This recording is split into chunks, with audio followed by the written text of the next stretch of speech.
If you could build your house and studio in a secret spot in Austin, Texas, a place where you could protect the old trees and grow some new ones, would you do it?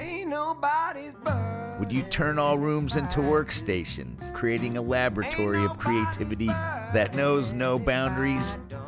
Rob Halverson would and did. In a music city ever expanding in places that have become almost unrecognizable to its dwellers, Rob has kept the epitome of Austin at a cool level that keeps all the musicians who record in the once dubbed Treehouse down to earth. Join us on an adventure in ultimate songwriting and producing with Rob Halverson, our next guest on Songwriters Across Texas.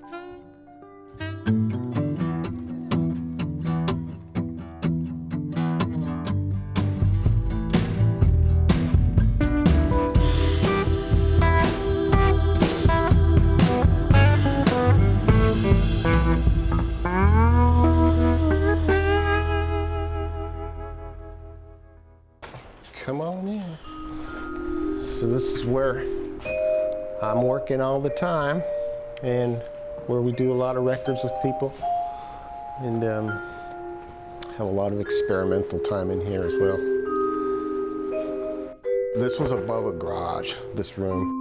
When we saw it, we were like, oh man, this is gonna be a really great sounding room because it had all this vintage longleaf pine in here. That room over there, that used to be outside, so that got built up, 2 floors to make that room, and it was very much a community effort to put this place together. And all those people got free records. So we got a lot of creativity in building this place and using it after that too. So it's been great. It's been a great place for me to start a business and to be part of the community in Austin making music.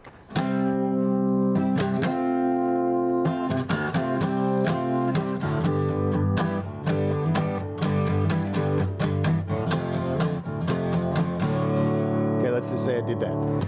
Check this out.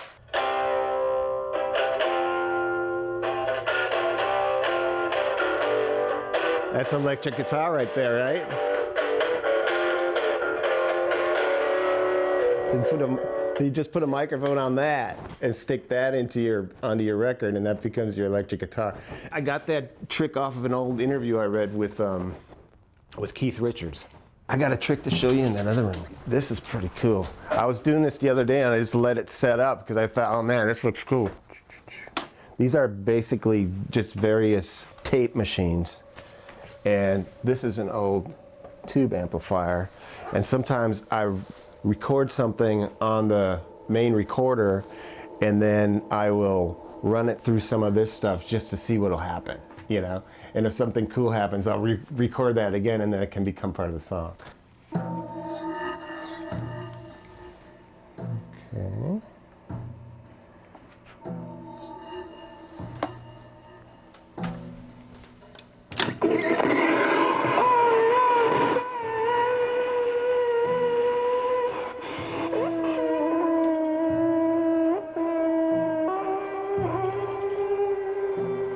Isn't that crazy sounding? So I'm definitely going to use this.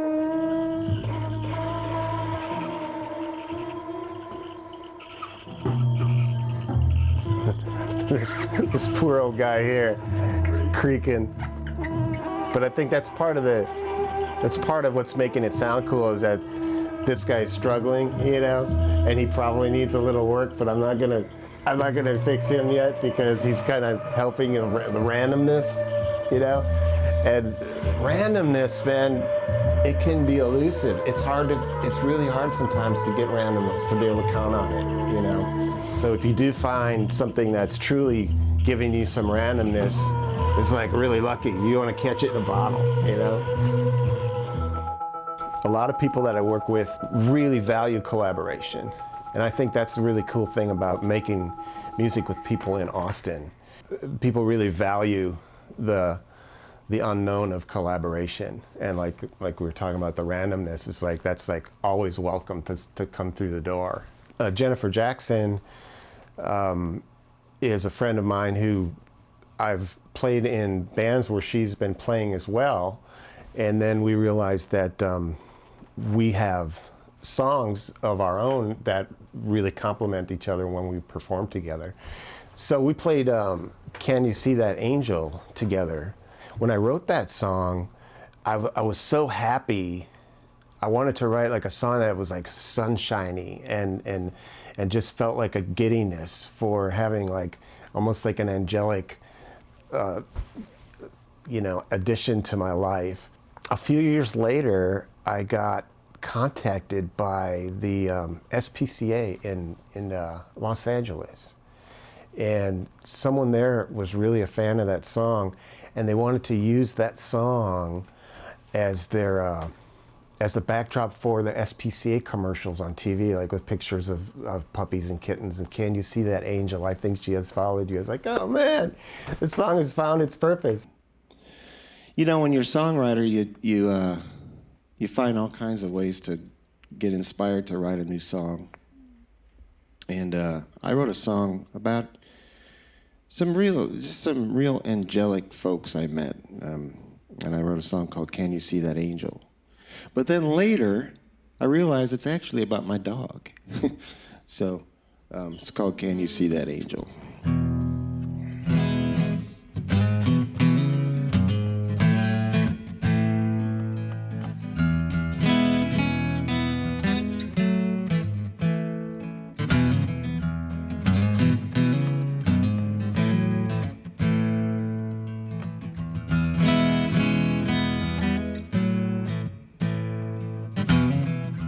Can you see that angel? I think she has followed you, because today's sun has blessed your day.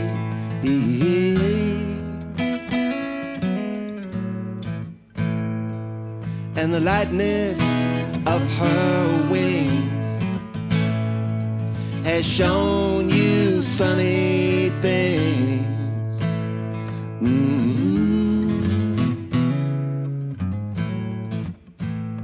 Yeah, yeah.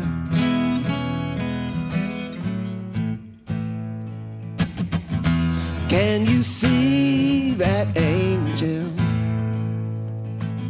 She's above you this morning. This afternoon she carries you.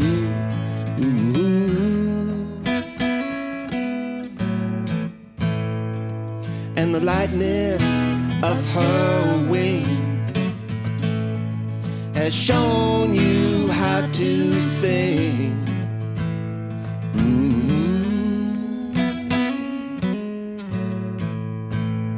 Yeah, yeah.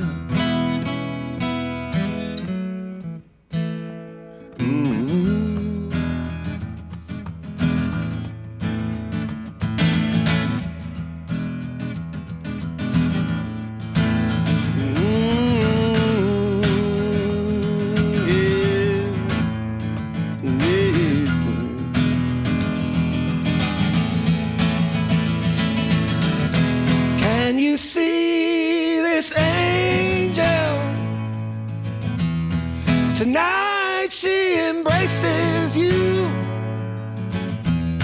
Serenity encases you.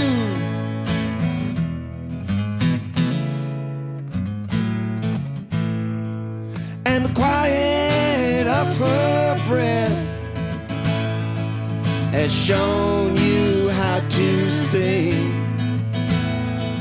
And the lightness of her wings has shown you sunny things. Yes, and the lightness of her wings has shown you how to sing.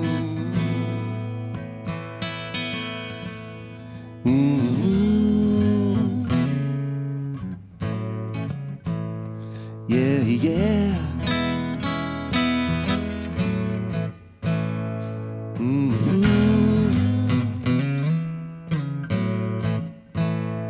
Yeah, yeah.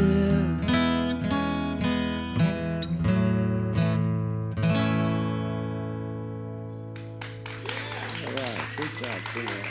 Yeah. Thank you very much. Well, I told you I was born by a muddy river in a rusty van.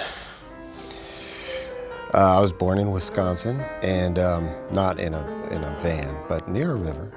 Moved to Chicago and started really soaking in the music scene in Chicago, and that would have been in the mid-'80s.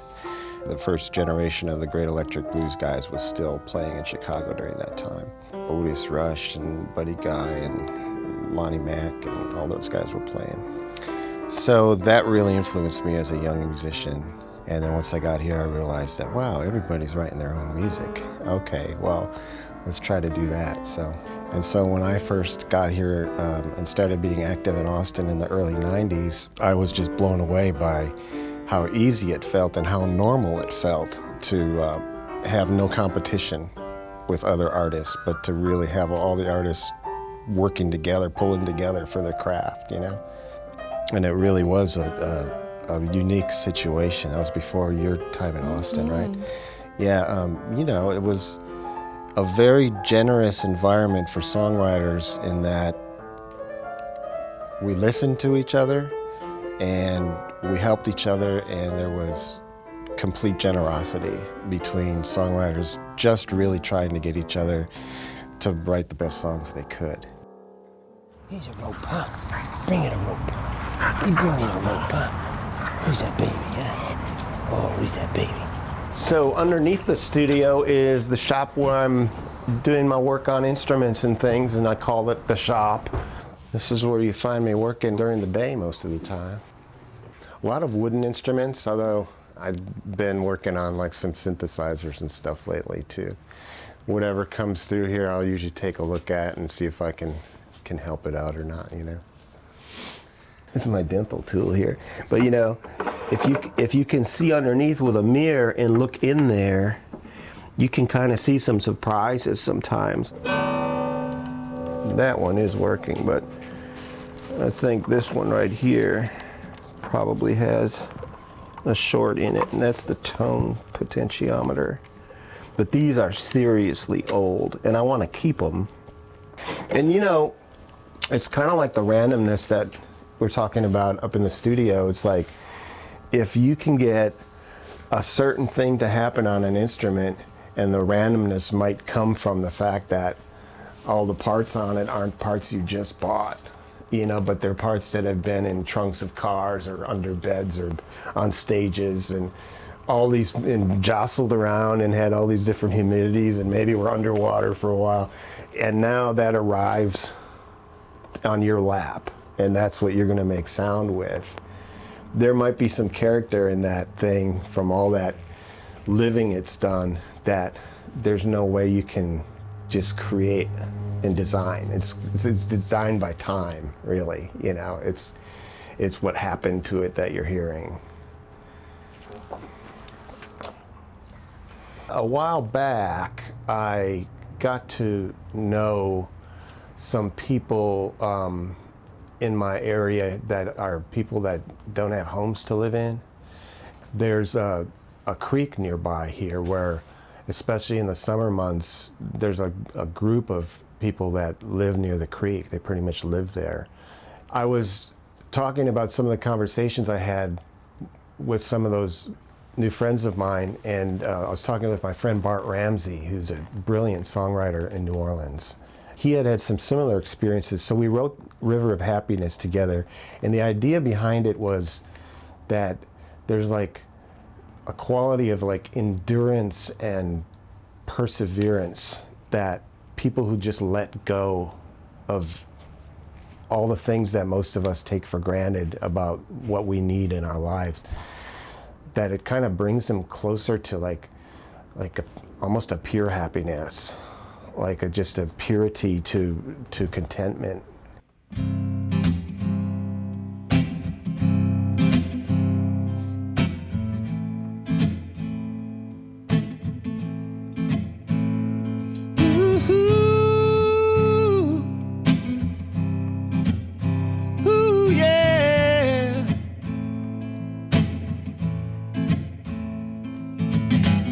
He listened to the voices in his head all night long. drifter, always drifting from the past. Way down to the river in the morning, he was lost for a long, long time. Way down to the river, it was calling.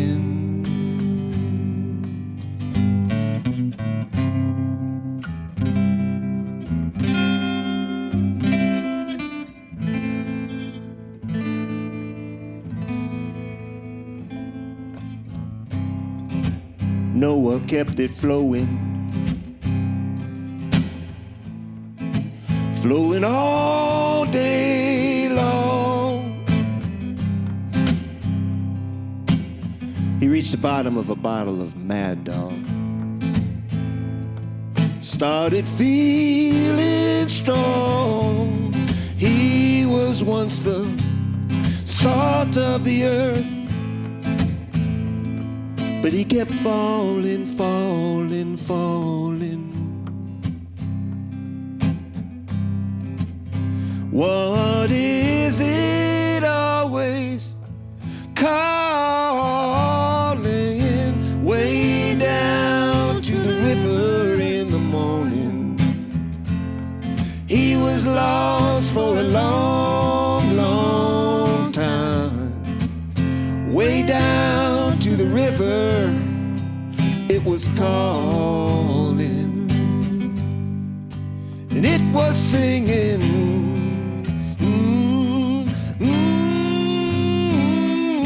Happiness, it was singing.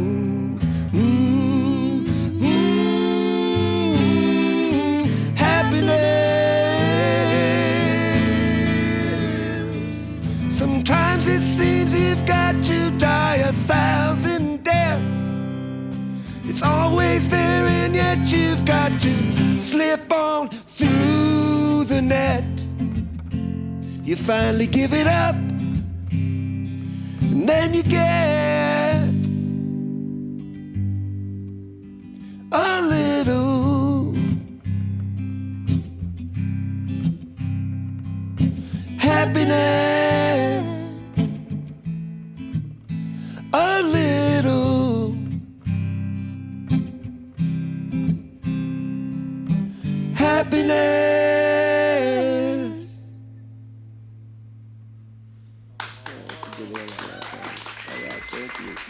Jenifer, too. Thank you very much. I used to have a more immediate relationship to where my songs came from things like dreams or experiences with certain people I had met or certain people in my life. These last number of years, I spent most of my time in a recording studio. And so my process has changed a little bit because it's so easy to capture ideas and just put them aside for later when you're always working around equipment and lots of instruments. So my songwriting has turned into more of a filing system in the last number of years, and that's another kind of interesting way to craft songs that doesn't rely on happenstance. You can sort of just have your arsenal of ideas ready to go, you know. Check this out. I figured out if you put a rubber strip on a bridge of a guitar, it's called a rubber bridge guitar. But it changes the sound of it a lot. I call it a songwriting machine because everyone that picks up the rubber bridge guitar, like within 3 or 4 chords, they've got an idea for a song because it's completely different here. So let me hit some chords on this thing.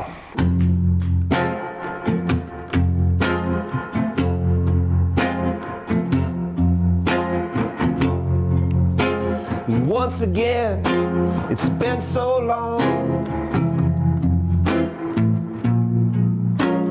since I wrote down any songs, been giving way to calloused voice.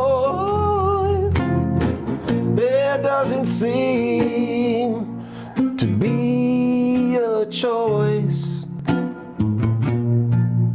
We're trying trying to ride the moon. And yesterdays don't happen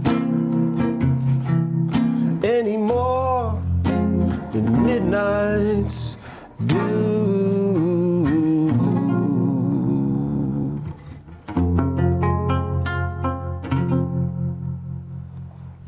Light on You is a song that's,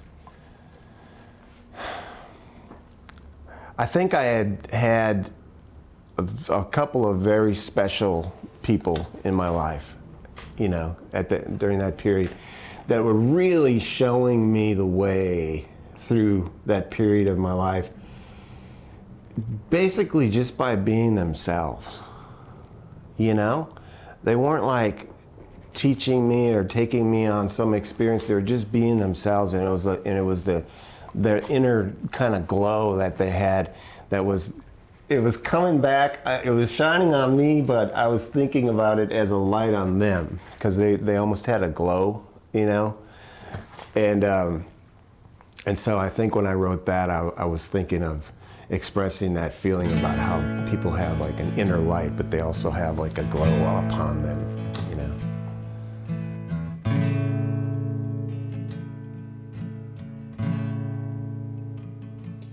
Light on you,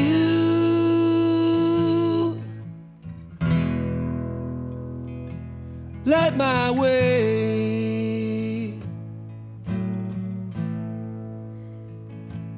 Before I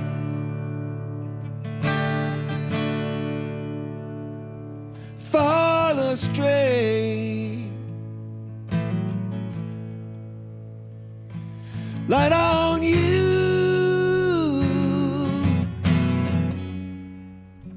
shed me some light. Light on you, shine so bright.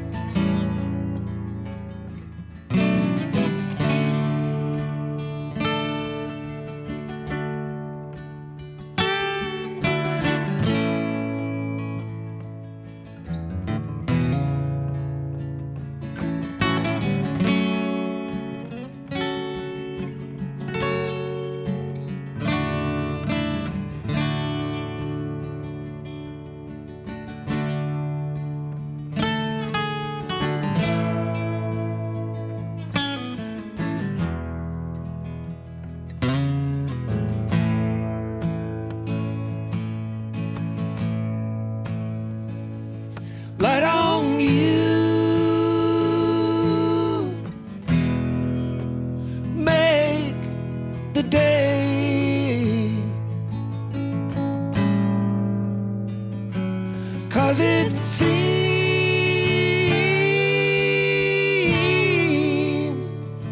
to slip away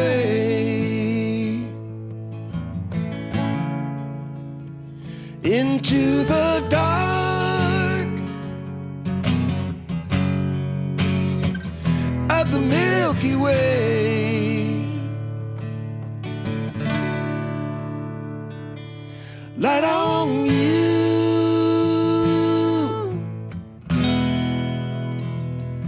to make my way.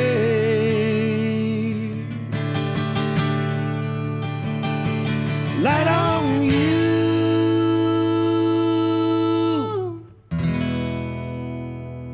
is a brand new day.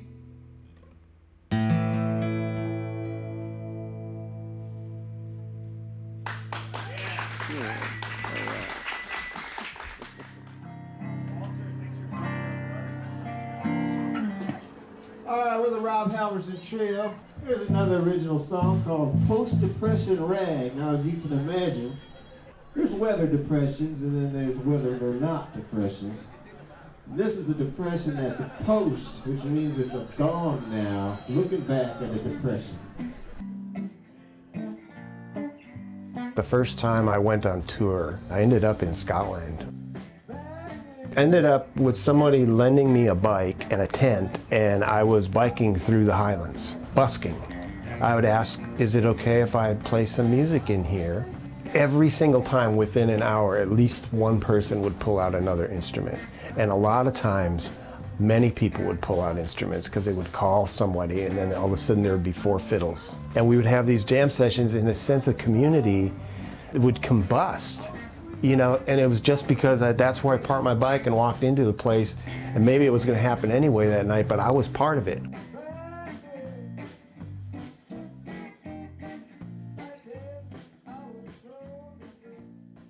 I moved back to Austin, and I was just overwhelmed with this idea of community, of people playing together, and not just a band, but like of people that play together because they are community, and that's what they have in common, you know? So I started to write some music that was kind of more accessible that way.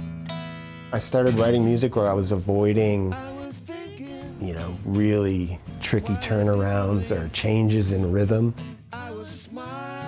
so that almost anyone with some knowledge of music within a few times around could get the hang of this song. Oh, I was in love with you. No more. Now. Some of those really simple songs are still my favorite songs. It's kind of like meeting someone who's completely upfront. The minute you meet them, you can tell by their face. And you know that you could hang out all week and you're probably not going to get a tricky turn out of that person. That's kind of how those songs feel to me, you know. I'm free, I breathe.